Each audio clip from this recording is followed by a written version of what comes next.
Good morning, guys. This was impromptu. Like, I literally just woke up this morning to cats fighting on my porch because I have a back porch cat and then I have two front porch cats, and they do not get along. The two girls do not get along. So Turnip, my back porch cat, the one that you see all the time, had gone around, I guess, to try to get food off the front porch, and the other female cat, Nicodemus, great female name, she attacked her. So therefore I was up at 5 o'clock on the dot, and startled me, and I jumped out of bed. So I just got up and made some coffee and then decided to come down to the greenhouse. And as I was walking down to the greenhouse, I really started thinking about like just the price of food in the grocery stores and things like that. So I just wanted to talk a little bit about my journey with gardening and why I'm doing it, and how I love to be self-sufficient. Because yes, I may have really bad years, but I'm going to get something. Usually I have some sort of harvest, even if it's not the greatest harvest.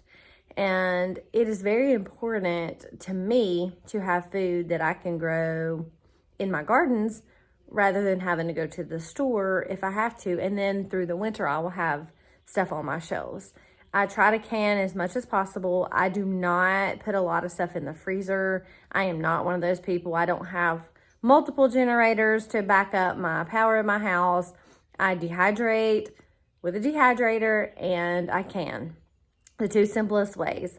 As of right now, I don't have a freeze dryer or anything like that. Those are quite expensive, and I don't know that I will ever be able to even afford one.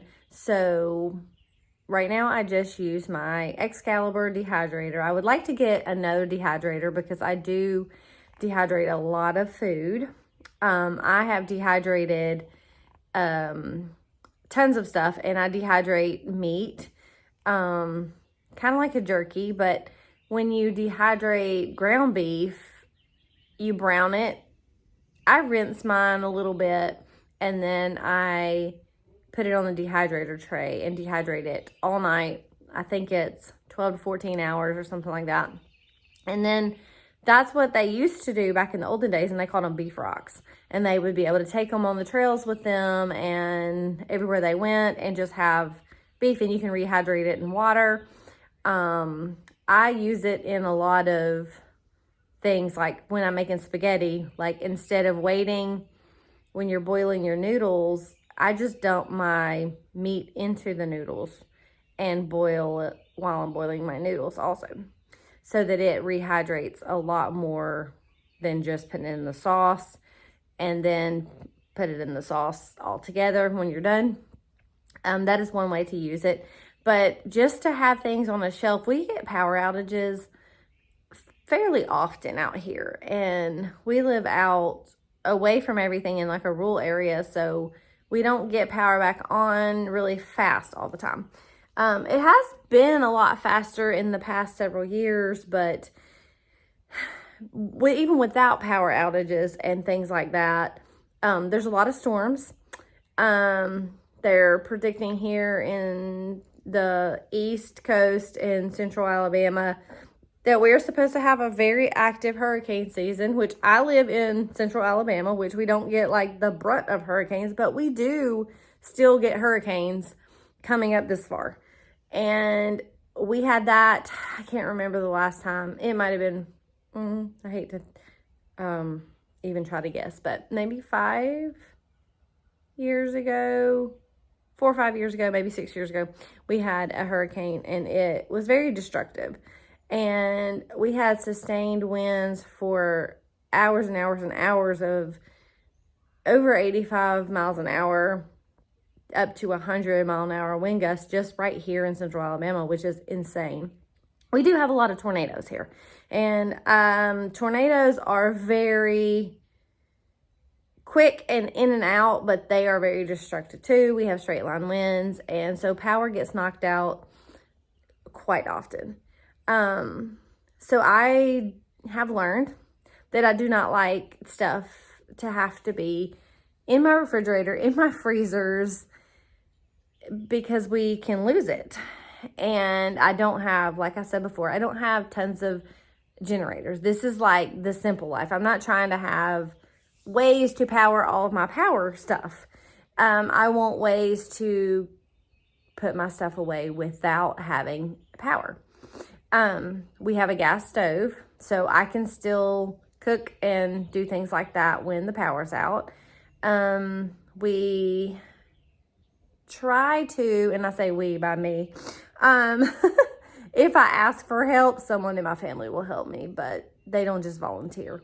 My daughter helps me more than anything, but I also pay her a little bit to come help me. Or I watch her baby and pay her to do something for me, which I have figured out is not really, that's just me paying to see my grandbaby and then giving her money to come down here. And so that's kind of ironic and funny, but I will do it. Also, we had bought a freezer back in 2020. We had a cow processed, and so we had to get a freezer. Well, that freezer went out on us, brand new Frigidaire, went out on us 4 times. 4 times. We lost food 4 times just from the freezer not working properly. So I have such a anxiety about putting my life's food into a freezer that may go out. So canning is my preferred way, and dehydrating is my preferred way because it is shelf stable and it can go on the shelf for multiple years versus just up 6 months to a year in a freezer. So I have pepper steak, beef stew, chicken tortilla soup, chicken soups, vegetable soups, canned chicken, canned roast, you name it. I got it. Chilies, spaghetti sauces with the meat already in it.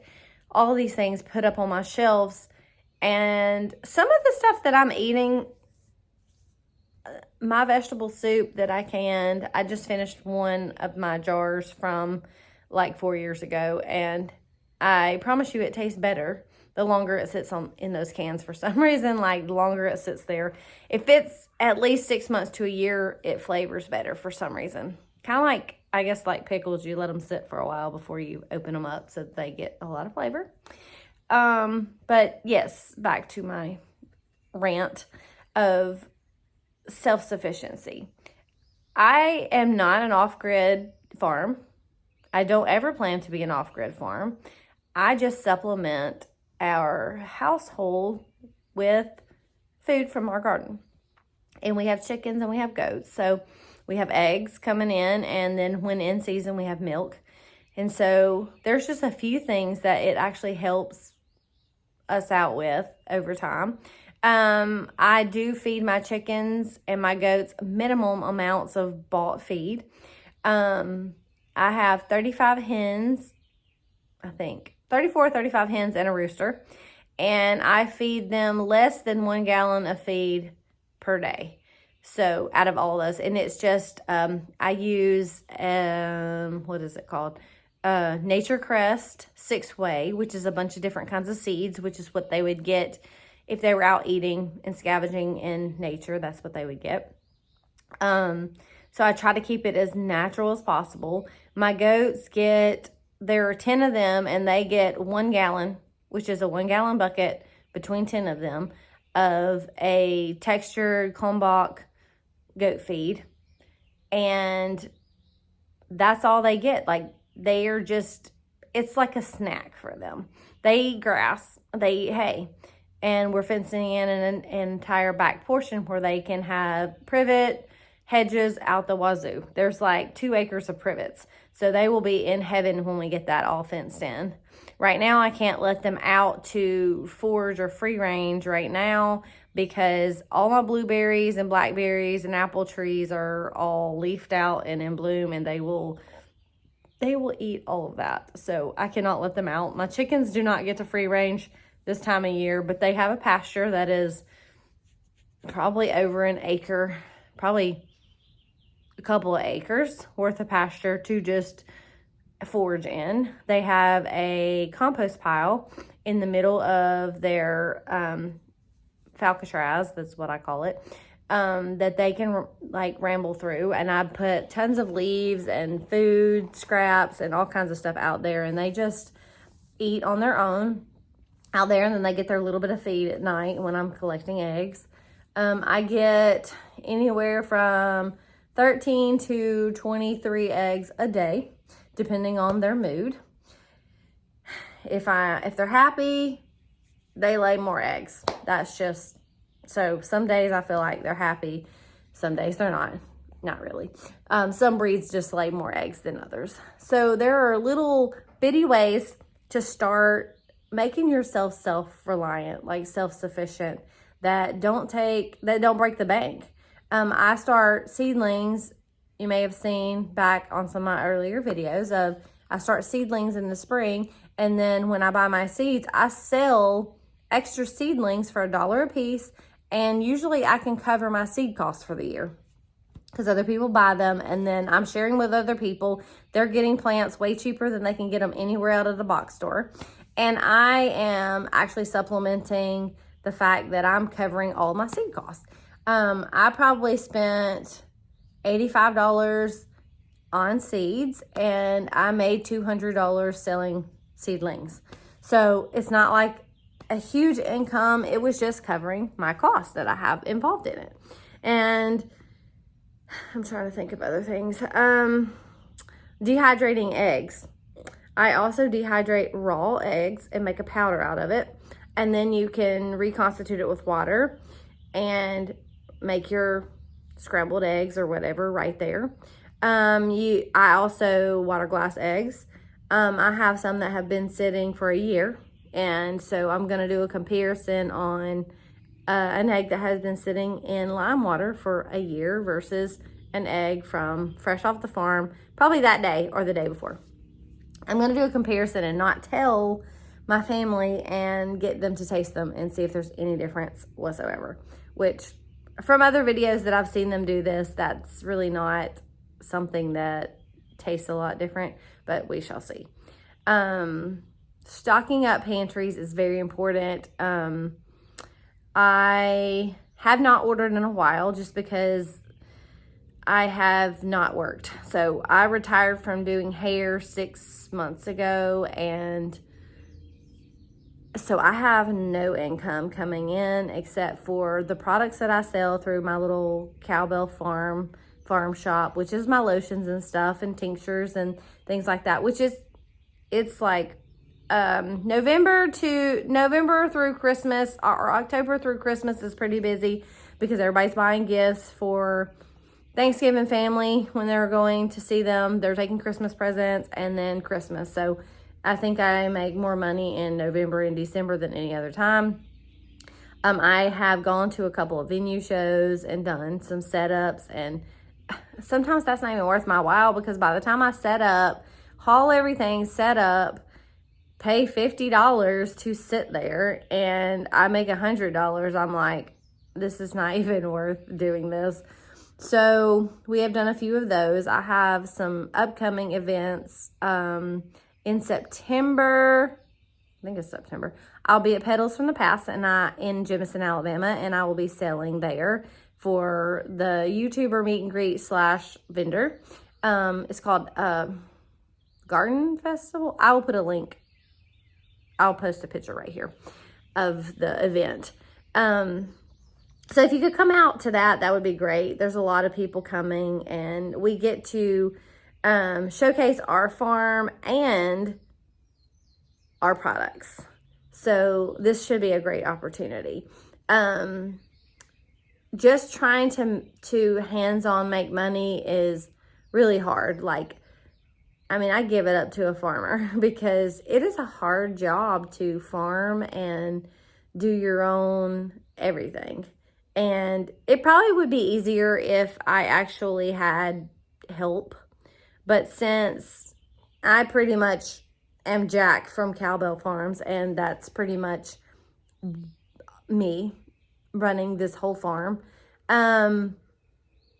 my family is so busy and my husband works a full-time job, so he's not much help at all most of the time because he works nights, so therefore he sleeps during the daytime when I'm actually working, and he wakes up when I'm already done for the day. So that makes it difficult sometimes. I would love to eventually have someone that could help me, maybe when income comes in and we can get monetized on here, which I don't know. I'm not holding my breath. It's not something that is like I have to do this to make money. I just want to be able to make money doing a little bit of YouTube here and there just to supplement. I have literally, like I said, zero income. So this is one of those trial periods where I have actually been living off of all of my preps and stuff that I have canned over the past several years. I have barely gone to the grocery store in 6 months and have been eating out of our pantry, which is good to rotate everything out. So I've got to start getting back to putting things back in my pantry that I'm depleting. And that's kind of our goals, is to go ahead and get things, some more canned stuff that you buy, put on the shelf, plus canning things, because I don't grow every vegetable there is, and there are some things that I do like to have that I do not grow. Like in Central Alabama, you cannot grow everything. So there are things that you do have to purchase. Could you live without them? Absolutely. I have been learning seasons and what to eat during certain seasons instead of just going to the grocery store and buying everything there is at the grocery store, vegetables, fruit. I try to eat those types of things when they're in season. Before grocery stores came about, you did not eat strawberries in the winter unless it was canned. Like, you couldn't just go to the store and get strawberries. That was not a thing. So I really feel like it would be a good thing for all of us to sit back and learn how to eat seasonal vegetables.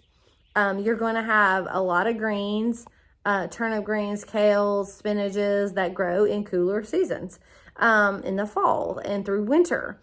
And I really think that was designed by God, because you get all your vitamin C and stuff, and vitamin K's and vitamin D, like all the vitamins are in all the leafy greens, and they grow when you don't get as much sun, you're not outside a lot. So I think that compact of vitamins is helpful for depression and anxieties and all of those things during the parts of the year where we literally don't get out and do a lot, and we're not actively I don't necessarily in the winter always want to eat a bunch of fruit. It's my summer thing. My summer thing is, cucumber and tomato salads with basil, or, going out and picking squash and taking it in and cooking it, and zucchinis. And so you get things, beans, green beans, I forgot about those. My purple whole peas that I just planted, because I plant those in June and I was a little late this year. My tiller is not working properly, and my husband has not had time to fix it yet, so therefore I have not planted okra, which in Central Alabama we can grow things all the way through October, so I still have time to plant a crop of okra. I would love to pickle some okra and put it up. And no, I'm not one of those people from the South that pickle everything. I pickle okra and cucumbers and green beans. Green beans are really good pickled, actually. I call them dilly beans. And I will do a video about that at some point when I get a good harvest in of beans. And I'm sorry, I'm off track all over the place with my brain function, but this was improv too. And so I was just thinking. So this is just like a random thought process. And I got some good old French roast coffee in the garden. Can't beat that. I love some bold coffee. Teas. So I harvested chocolate mint and lemon balm and lemon basil. And I still have spearmint, a whole lot more lemon balm, a whole lot more chocolate mint, and what was the other thing? There was something else. It'll come to me in a little.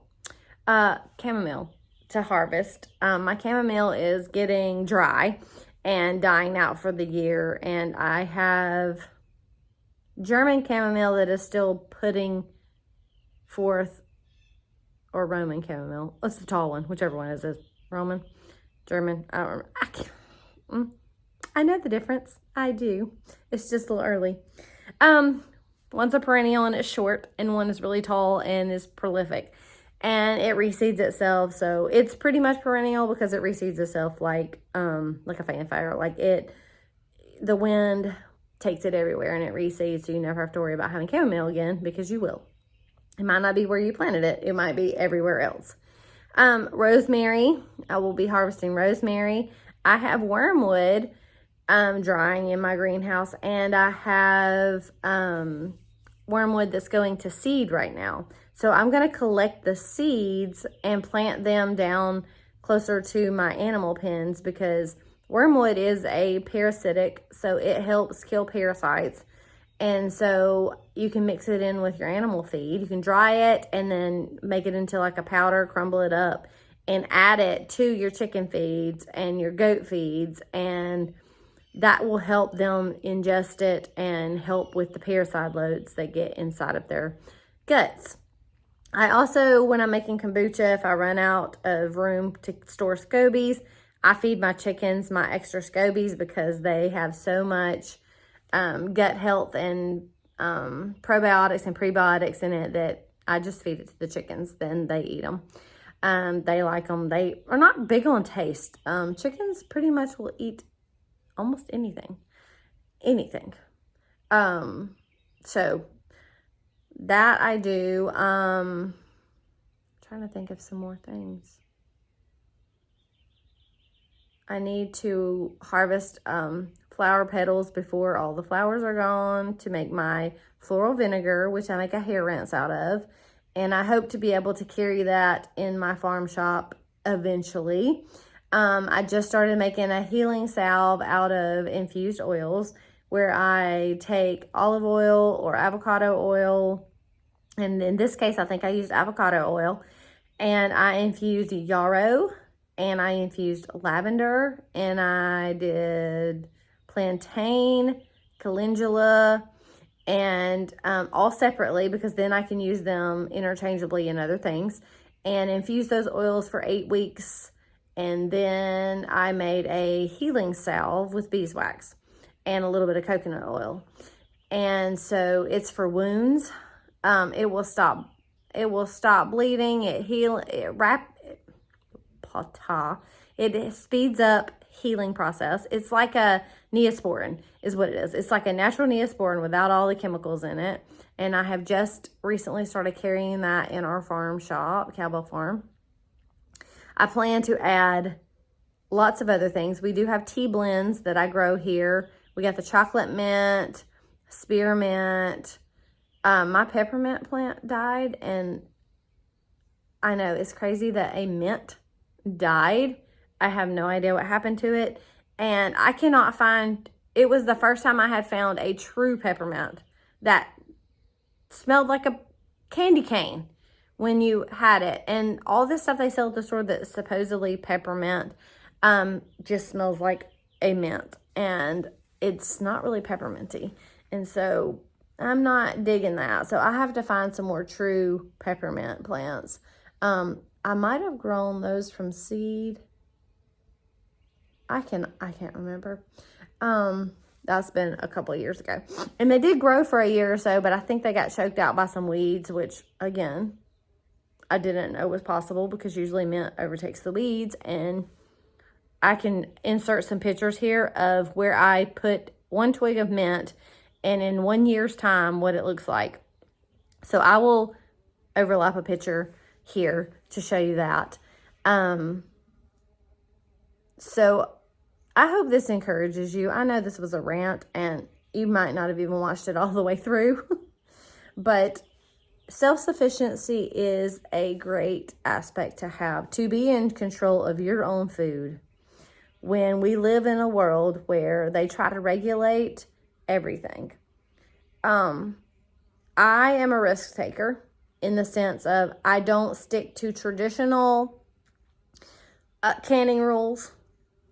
I don't stick to traditional whatever the FDA or anyone says. It's just, I figure if the Amish people can do this, and some of them water bath can everything, and you don't hear of like mass deaths from water bath canning things.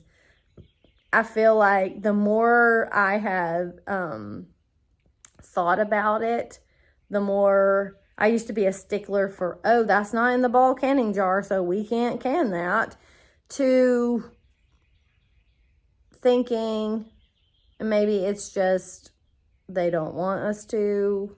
I don't know. You can can milk, you can can butter, you can can all of those things. I have personally not done milk at all because that's just, I'm not a big milk drinker anyway, so that doesn't sound appealing to me. When I can butter, I usually make ghee and then can it, because you just have to vacuum seal it closed after you make ghee, because that gets all of the milk byproduct out, so that you just have like a clarified butter. That's mostly what I do. And you can butter. I plan to do that this year just to see, but you're going to have a more liquid butter when you can it. And I can put a link to Misty's link to where she cans butter, in case I don't get around to doing it. I will try to put that down in the, and I don't know why I just blanked on what her website is, but they're pretty big. Like, I don't even know her personally or anything like that. I just know that she cans butter. And so, Misty and Colby, I can't think of their last name. Like, this is a great morning, but I'll put the link down there below. And dehydrating hamburger meat and things like that will be coming on very soon.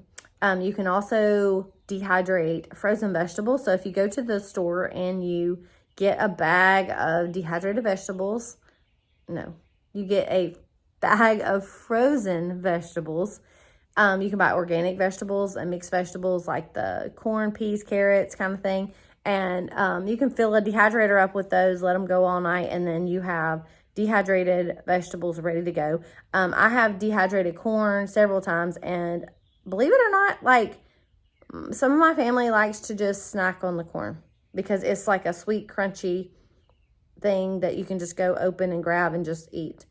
So those are things that you can do without having to keep them in your freezer, because I'm telling you, like, I can buy a frozen vegetable bag and put it in my freezer, and in 4 or 5 weeks, it's already clumped together and freezer burned. And I have a brand new freezer, so this is just odd to me that it freezer burns that easy, but that means it could have been in the freezer already for months and months and months, and we don't know. When you purchase it at the store, you have no idea how long it's actually been in the freezer. So when they say it's got a 6-month freezer life, then from the time I buy it or from the time that you froze it. So, there's always that. And I will add a part 2 probably to this, a second rant at some point, because I'm going to remember in a little while everything that I forgot to say. And I will probably add a pantry tour soon of just my canning shelves and everything, but you will have to overlook the fact that I have a tiny pantry and I have a closet that I keep things in, and so they're kind of packed and very full, so it might be a little cluttery, and this is a no judgment zone, so no judgment on how cluttered it is, but I do need to get in there and straighten it out before I take you in there so I can actually walk. As Your Standard is somewhere I ordered from also. I will put a link below for that. I do not have an affiliation link or anything like that with them. That's just where I buy in bulk because you can get a better deal. When I'm making my bread and things, that's where I order my wheat from because I can get my wheat berries in bulk there. And I think it's like $60 something for a 50-pound bag of wheat berries, which will last forever and ever if stored properly. Sugar, they have organic sugar there. That's probably about $55, $60 for a 50-pound bag of sugar organic, which is not a bad price. And lots of other things. I have no affiliated links with any of these people. Half of these people don't know me. I'm just going to list a few things that I have down in the description that I use. So I'll be back on another date with some extra stuff to tell you about dehydrating and canning and all of those things. I hope you have a blessed day. Thank you for listening to me rant on about nonsense.